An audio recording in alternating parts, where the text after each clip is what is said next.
오늘 성경 말씀이 아마 성경 말씀 중에서 제일 무서운 말씀인 것 같습니다.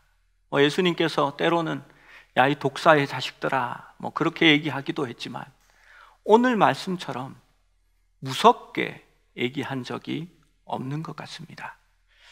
우리는 지난 주일에 하나님 나라에서 가장 큰 자는 어린아이와 같이 자기를 낮추는 사람이라고 예수님의 말씀을 들었습니다. 우리 1절부터 4절까지의 말씀을 다시 한번 보겠습니다. 같은 문맥이니까 보고 말씀을 이어가는 것이 좋을 것 같습니다. 제가 읽어보겠습니다. 그때 제자들이 예수께 나와 이르되 천국에서는 누가 크니이까? 예수께서 한 어린아이를 불러 그들 가운데 세우시고 이르시되 진실로 너희에게 이르노니 너희가 돌이켜 어린아이와 같이 되지 아니하면 결단코 천국에 들어가지 못하리라. 그러므로 누구든지 이 어린아이와 같이 자기를 낮추는 사람이 천국에서 큰 자니라 라고 말씀합니다. 이제 보니까 제가 방송실에 이 USB를 전달을 안 했네요. 제 목양실에 있는데 오늘 그냥 가겠습니다. 죄송합니다. 갈수록 이렇게 문제가 있는 기도해 주십시오. 마가복음 9장 35절에 보면 예수께서 앉으사 12제자를 불러 이르시되 누구든지 첫째가 되고자 하면 무사람의 끝이 되며 무사람을 섬기는 자가 되어야 하리라 라고 말씀하십니다. 여러분, 우리는 이 말씀들을 읽으려고 할 때에 예수님이 말씀하려고 하는 것을 알고 있습니다. 어린아이와 같은 자들, 여러분, 그 말이 어떤 사람을 지칭하는가요? 실제로 헬라어에서 어린아이라는 말은 꼭 영아들만 지칭하는 말이 아닙니다.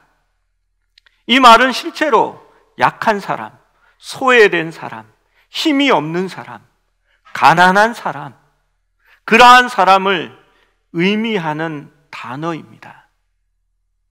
여러분, 예수님께서 지금 무슨 말을 하고 계시는지 아시겠지요? 5절 말씀에 또 누구든지 내 이름으로 이런 어린아이 하나를 영접하면 나를 영접합니다 라고 말씀하십니다. 여러분, 이런 어린아이 하나를 영접하면 소외받는 자, 아픔이 있는 자, 외국인 노동자들, 또 가난한 이들, 힘든 자들을 주님의 이름으로 영접하면 그것이 주님을 영접합니다 라고 말하는 것입니다. 우리는 모두 예수님께 은혜의 빛이 있습니다. 예수님께서 우리를 위해 하신 일을 우리는 잘 알고 있습니다. 그래서 우리는 주님을 영접하기를 원하고 예배하기를 원하는 것입니다. 그런데 주님을 영접하려고 하면 주님께서는 이런 어린아이 하나를 영접하면 그것이 나를 영접하는 것이다 라고 말씀하고 있는 것입니다. 여러분, 그래서 사람들에 대한 우리의 태도가 바로 주님을 영접하는 것에 대한 모습으로 바뀌게 되는 것입니다. 경제력이 약한 사람, 난민들, 외국인 노동자들, 가난한 사람들, 소외된 사람들, 문화적 힘이 없는 사람들, 약한 사람들을 경멸하거나 차별하거나 업신여기지 말라는 말씀입니다. 우리는 이 말씀에 대해 주님의 말씀이 맞다고 다들 공감을 합니다. 그런데 실제 삶에 있어서 이러한 일들이 생기거나 갈등이 나면 태도는 180도로 달라집니다. 목동에 현대백화점이 있는 앞쪽에 공용 주차장으로 쓰는 넓은 공터가 있습니다. 몇 년 전에 정부가 거기에 행복주택을 짓겠다고 발표를 했습니다. 거기는 목동에서 제일 비싼 아파트가 있는 곳입니다. 그 발표가 나자마자 온 길거리와 전봇대와 길가와 가로수에 프랜카드들이, 현수막들이 나붙기 시작했습니다. 절대로 안 된다는 겁니다. 왜 안 되는지 들어보면 직설적으로 얘기를 합니다. 여기가 제일 비싼 아파트인데 저층의 전망을 가리고 이 행복주택에 사는 아이들의 자녀들이, 주택에 사는 사람들의 자녀들이 유입되면 여기에 있는 초등학교가 전국 최고의 초등학교인데 이 학교가 하향 평준화되며 안 그래도 길이 밀리는데 교통정체가 더 심해지니까 안 된다는 겁니다. 그리고 결국은 집값이 떨어지니까 용납할 수 없다는 겁니다. 그리고 그 자리에 공립고등학교를 지어줄 것을 요청을 했습니다. 고등학교가 적은데 목동에 고등학교가 하나 더 세워지면 분명히 아파트 값이 더 오를 것이다 라고 생각한 겁니다. 이것이 잘 되지 않자 이 사람들은 국토부를 상대로 소송까지 했습니다. 1차, 2차를 다 패소를 했습니다. 그래도 철회하지 않고 끝까지 싸웠습니다. 결국 정부가 손을 들고 말았고 결국 그 계획은 철회되고 말았습니다. 국민의 표를 바라보고 살아야 하는 정치인들이 억지로 그 일을 추진하기가 쉽지 않았던 것 같습니다. 저는 그 상황을 보면서 이 말씀이 생각났습니다. 부자가 천국에 들어가기가 약대가 바늘기로 들어가는 것보다 더 어렵다라는 주님의 말씀 말입니다. 여러분, 실생활에 있어서 자기의 이익이 연관이 되면 주님의 이 말씀은 지키기가 쉽지 않습니다. 사람들은 누구나 자신을 나타내기를 원합니다. 그래서 오죽하면 호랑이는 죽어서 가죽을 남기고 사람은 이름을 남긴다라는 말이 있겠습니까? 관광지의 유명한 곳마다 사람들은 자신의 이름을 적어 놓고 있습니다. 그런데 예수님은 이러한 것들을 경계하십니다. 여러분이 높은 위치, 좋은 학벌, 재산, 성공의 길에 서 있다라고 합시다. 그러나 대부분의 사람들은 그것을 과시하고 자랑하고 드러내는 것이 당연한 권리라고 생각할 것입니다. 그것이 자본주의 문화가 말하는 것이니까요. 그래서 내가 남들보다 더 많이 벌고 더 많이 배웠으면 그것을 표시할 필요가 있다고 생각합니다. 그래서 금배지 하나를 달기도 하고요. 그래서 남보다 훨씬 편리함의 것이 아니라 부의 상징을 나타내는 그러한 어마어마한 몇 억짜리 차를 사서 몰고 다니기도 합니다. 여러분, 그것이 당연한 권리라고 생각한다면 여러분은 어린아이와 같지 않습니다.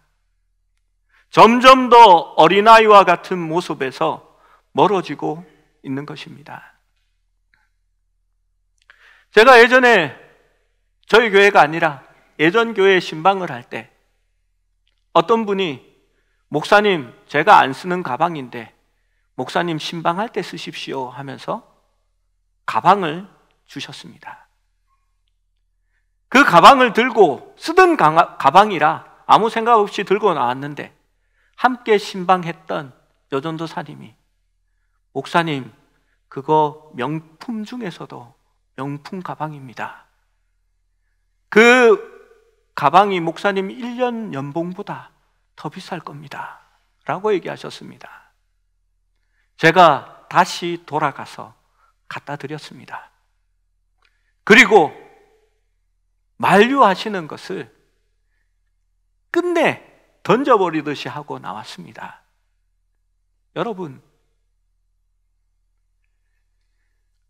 그저 받은 거고 가지고 다닐 수도 있습니다.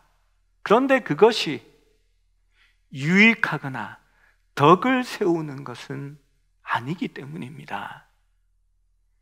여러분, 저에게도 명품 넥타이가 있습니다. 그런데 저는 교회에는 한 번도 메고 오지 않았습니다.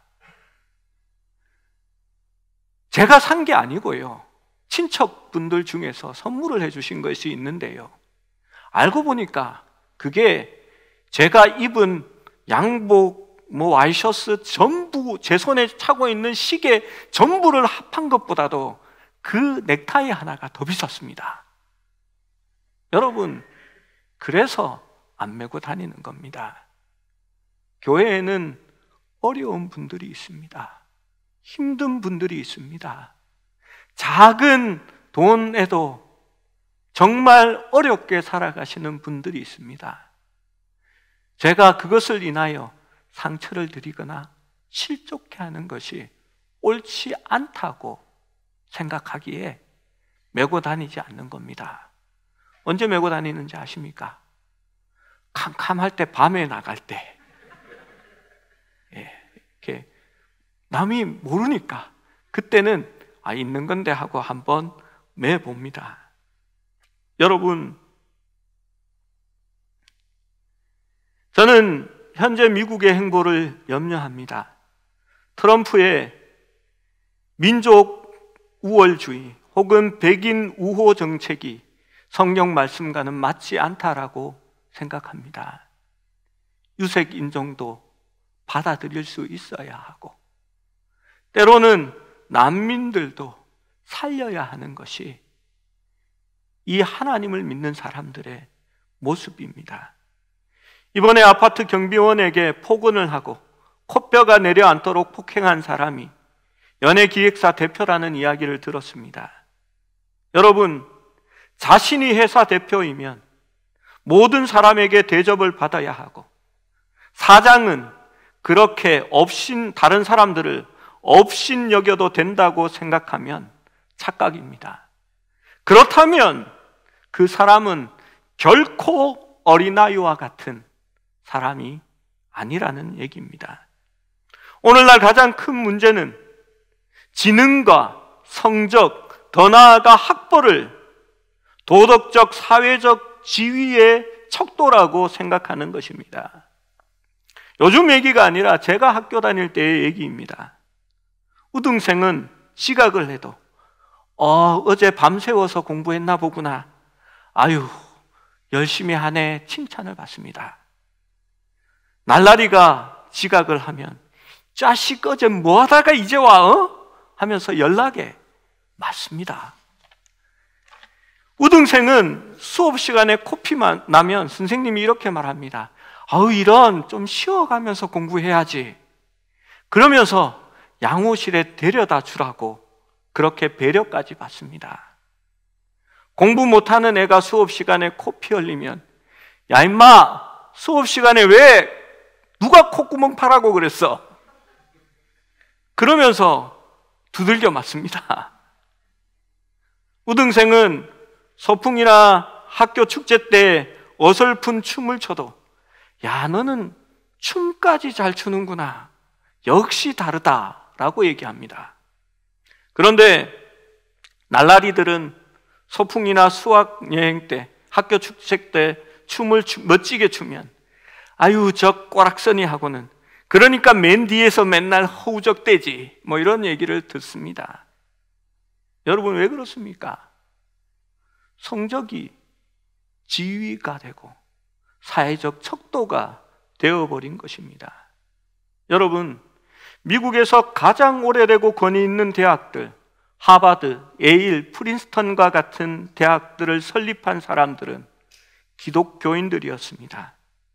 이런 학교를 세웠던 기독교인들은 높은 자부심에서 그러한 학교를 세운 것이 아니라 자신에 대한 겸손한 인식으로 더 나은 사회를 위해서 교육의 기회를 제공하고 그 학교를 나온 이들이 사회에 봉사하는 이들로 키우기 위해 그러한 학교를 세웠던 것입니다.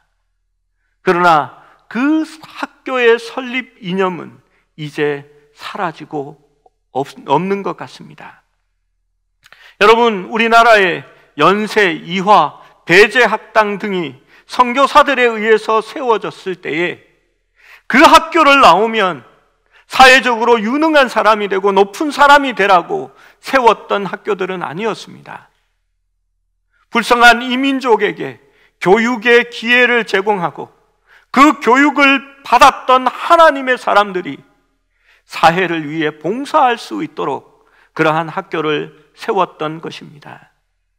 콜롬비아 대학에서 인문학을 가르치는 앤드류 델방코라는 유명한 사람이 있습니다. 이분은 하버드, 예일, 프린스턴을 졸업한 사람들이 모여 있는 곳에서 이렇게 말했습니다. 지금 당신이 어디에 있든지 어떤 직업을 갖고 있든지 간에 그것은 하나님의 선물입니다. 그것을 공로화하는 일은 결단코 옳지 않습니다. 왜냐하면 당신이 이루어낸 그 성취는 자신이 만들어낸 것이 아니라 하나님께로부터 받은 지능과 또한 달란트로부터 얻어진 것이기 때문이라고 말했습니다. 그렇기 때문에 자신은 사회의 계층 구조의 아래쪽에 있는 사람들보다 더 나은 사람으로 착각하지 말아라 라고 이야기했습니다. 여러분, 하나님께서 우리에게 재물을 주신 것은 성경은 이렇게 말합니다. 그 재물 얻을 수 있는 능도 하나님께로부터 왔다라고 말하는 것입니다. 여러분, 그것이 달란트입니다. 하나님께서 왜 은사를 주십니까?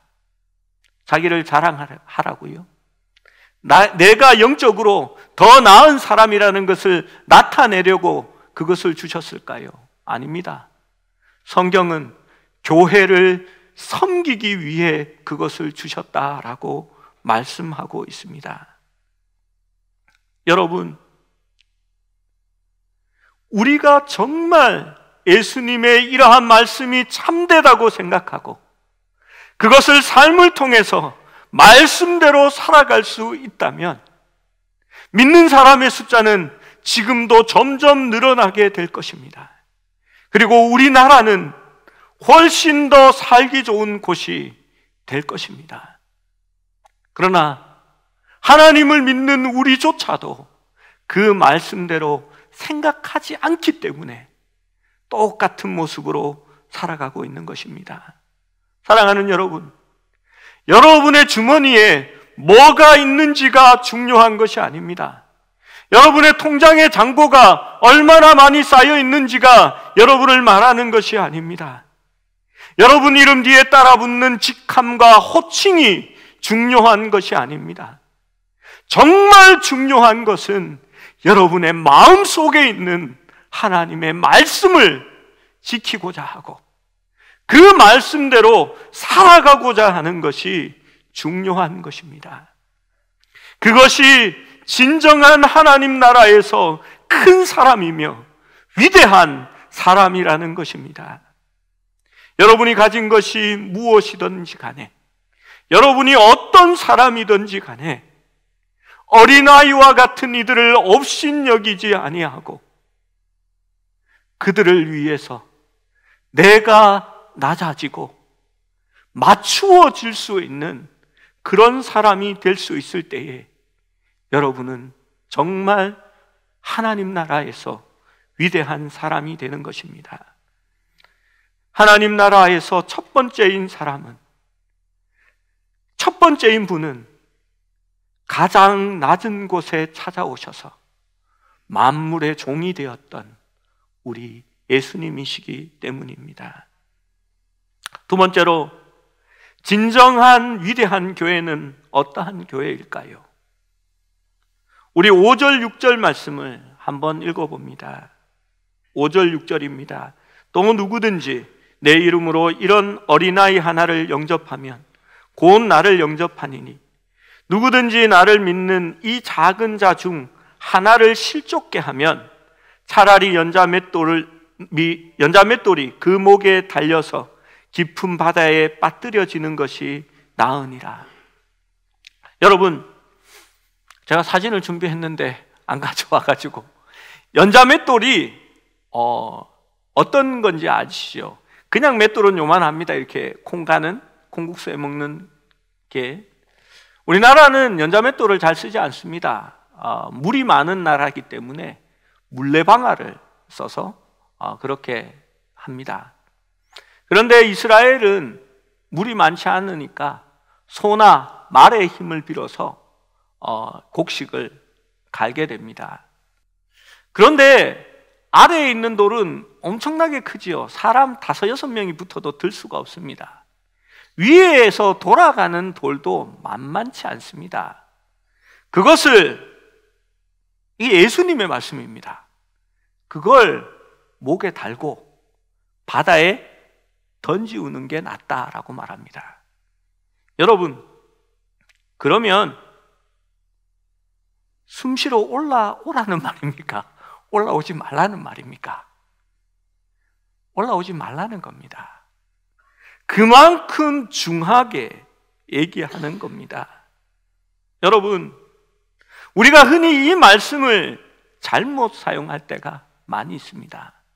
그런데 이 말씀은 어린아이와 같은 자, 무시당하고 소외당하고 아픔을 겪고 장애를 가지고 태어난 그러한 사람들에게 우리가 그 사람을 영접하면 그 사람을, 주님을 영접하는 것과 같고, 그 사람 중 하나라도 실족하게 만들면 차라리 연자맷돌을 메고 바다에 던지우는 게 낫다라고 얘기합니다. 이 말씀대로 정말 행한다고 하면요, 저는 연자맷돌을 만드는 회사에 투자하겠습니다. 그런데 그렇게 하지 않잖아요. 여러분, 문제는 이러한 일이 교회 안에서도 일어난다는 겁니다. 여러분, 부모들이 그러지 않습니까? 아이가 친구를 삼으면, 아빠 나 꽃님이 친구 생겼어. 그러면 그 엄마가 묻습니다. 꽃님이 아빠는 무슨 일 하시니? 꽃님이는 어디에 사니? 여러분, 심지어는 제가 초등학교 다닐 때는 학년이 올라가면 선생님들이 늘 조사를 하셨습니다. 부모님 고등학교 나온 사람 손 들어봐. 아버지 대학교 졸업한 사람, 아버지 대학원 졸업한 사람. 그러면 아이들은 기가 죽고 마지막까지 손을 드는 아이는 기가 등등했던 그런 모습이 생각납니다. 심지어는 집에 칼라 TV 있는 사람, 집에 냉장고 있는 사람, 자기 집에 자동차 있는 사람을 묻기조차 했습니다. 그리고 열심히 손을 들었던 아이는 귀여움을 받고 꼭 반장이나 학교 육성의 회장의 자녀로 간택되는 그러한 일들이 있었습니다.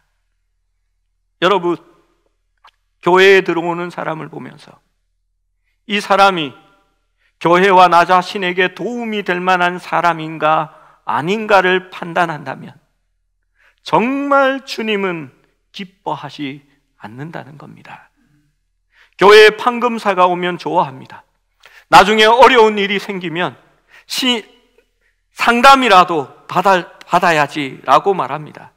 의사가 오면 좋아합니다. 나중에 아플 때에 물어보기도 하고 또 급할 때에 수술 날짜를 당길 수 있다고 생각합니다.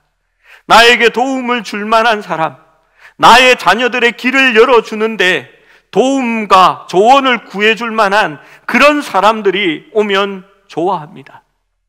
재벌들이 교회에 오면 좋아합니다. 혹시 교회에 큰 도움이 될 것이라고 생각하고 그것들이 아니고 그들을 따로 관리하는 그러한 목사님들마저 있습니다. 여러분, 그러면 연자맷돌하고 친해지라고 얘기하는 겁니다. 여러분이 교회에서 높은 사람이라는 증거는 절대 그런 사람을 선별하거나 차별하지 않는다는 데 있습니다. 예수님은 절대 그렇게 하지 않으셨습니다. 여러분이 그러한 기준으로 누구와 관계를 맺을지를 선별하고 있다고 생각해 보십시오. 여러분, 그것은 절대 주님의 뜻이 아닙니다. 만약에 우리 예수님께서 우리를 바라보면서 내가 어떤 사람과 관계를 맺을지 선별했다고 생각해 보십시오. 그러면 그분은 이 땅에 오시지 않았을 겁니다. 그리고 그 누구도 주님께 버림받지 않을 사람이 여기에는 아무도 없을 것입니다. 여러분이 이 말씀을 받아들이고 진정으로 순종하신다면 이 말씀은 우리 삶의 관계에 있어서 혁명을 일으킬지도 모릅니다. 여러분, 여기에 더 나아가서 예수님께서는 8절과 10절에 이렇게 말합니다. 만일 내 손이 내 발이 너를 범죄하게 하거든 찍어버리라. 장애인이나 다리 저는 자로 영생에 들어가는 것이 두 손과 두 발을 가지고 영원한 불에 던지는 것보다 나으니라. 만일 내 눈이 너를 범죄하게 하거든 빼어버리라. 한 눈으로 영생에 들어가는 것이 두 눈을 가지고 지옥불에 던져지는 것보다 나으니라. 삼가 이 작은 자 중에 하나도 업신여기지 말라. 너희에게 말하노니 그들의 천사들이 하늘에서 하늘에 계신 내 아버지의 얼굴을 항상 배옵느니라. 여러분, 만약에 우리가 이렇게 작은 사람 중 하나라도 업신여기고 더 나아가서 실족하게 한다면, 즉 약한 사람, 돈이 많지 않은 사람, 병든 사람, 장애가 있는 사람, 외국인 노동자들 또는 아픔 가운데 있는 사람들이 한 명이라도 교회 안에서 상처를 받고 시험에 들고 넘어지게 된다면, 내 손이 그렇게 했다면 손을 찍어버리는 게 낫고 내 눈이 그렇게 했다면 눈을 뽑아버리는 게 낫다라고 이야기합니다. 이들 중 하나라도 업신여기지 말라라고 얘기합니다. 왜 이렇게 무서운 말씀을 하실까요? 회개하라는 겁니다. 만약에 교회 안에서 이러한 차별과 구분과 당을 짓거나 나뉘는 것이 존재하고 시험 들게 하고 아프게 하고 작은 자들을 상처받게 해서 교회에서 내쫓게 된다면 회개하라는 겁니다. 자기를 방어하는 대신에 다른 방법을 찾아보고 변명하는 대신에 인정하라는 겁니다. 내가 잘못한 것이며 다시는 그렇게 하지 않도록 하라는 것입니다. 우리가 알고 있듯이 진정한 회개는 돌이킴입니다. 그 길에서 돌아서서 떠나는 것입니다. 다시는 죄를 짓지 아니하도록 팔을 찍어버리는 그러한 각오로, 눈을 뽑아버리는 그러한 모습으로 죄를 짓지 말아라라고 얘기하는 것입니다. 여러분, 그것이 중요합니다. 예전에 교회로 밤에 전화가 왔습니다. 경찰서였습니다. 교회가 경목으로 되어 있어서 경찰서에 자주 예배를 드리곤 했고, 그래서 전화가 온 것 같았습니다. 전화를 받아봤더니 교회 집사님의 아들이 싸움을 했는데 일단 많이 얻어맞았습니다. 근데 부모에게 전화를 했더니 부모가 전화를 받지 않고, 또 제가 다녔던 교회에 다닌다고 했더니 저에게 전화가 온 겁니다. 그래서 경찰서로 찾아갔습니다. 좀 많이 다쳤지만 흉터가 남거나 죽을 것 같이 그렇게 맞지는 않았습니다. 때렸던 가해자는 무서워서 벌벌 떨고 있었습니다. 그리고 그 부모가 찾아왔습니다. 부모는 없고 어떻게 해야 될지 몰라서, 그리고 잘못했다고 비는데 제가 그 고등학생 아이에게 용서해주고 한 번만 참아주면 좋겠다라고 얘기를 했습니다. 이 아이도 기꺼이 그러하겠다라고 하고 합의를 보고 있는데 이제 부모가 왔습니다. 집사님이 고맙다고 얘기하시면서 목사님이 미리 와주셔서 감사하다고 했습니다. 그런데 제가 용서하고 없던 일로 하고 합의해 주는 것으로 한 것을 보고 화를 내셨습니다. 그래서 제가 그분을 따로 데리고 가서 설교를 했습니다. 그리고 이분이 마음에 들지 않지만 그게 주님의 말씀이라서 제가 받아들이겠습니다 라고 얘기를 했고, 또 상대방도 목사님이 오셔서 설득을 해서 그렇게 된 거를 알고 감사하셨습니다. 제가 그 집사님과 함께 그렇게 말했습니다. 고마워하시지 말고 감사하면 다음 주부터 교회에 나오십시오. 그러자 그 아이를 데리고 그 어머니가 그 다음 주에 교회에 오셨고 등록을 하셨습니다. 그래서 셀에, 우리로 말하면 구역이지요, 구역에 편성해 드렸습니다. 그런데 한 달 정도를 잘 다니다가 이분이 다시 전화가 와서 교회는 다니겠는데 그 셀에는 자기가 나가지 못하겠다라고 얘기를 했습니다. 왜인지 궁금했고 몇 번을 상담한 결과 그 이야기를 들었습니다. 자기는 이 말썽장이 아이가 어떻게 하든지 고등학교만 졸업해 주기를 기도하고, 또 믿는 사람들에게 그것이 자기의 소원이라고 기도로 부탁을 했는데, 그 셀에 있던 사람들이 기도 제목들을 나누는 걸 보니까 우리 아들 성적이 무려 30등이나 떨어졌어요. 그래서 전교 35등 한답니다. 그리고 과기고에서 말입니다. 그러니까 그 엄마가 그 다음부터는 기도 제목조차 내놓을 수 없는 겁니다. 자기의 사정을 얘기하기가 창피하게 된 거지요. 그래서 거기에는 못 어울리겠다고 하면서 셀 모임에 나가지 않겠다고 한 겁니다.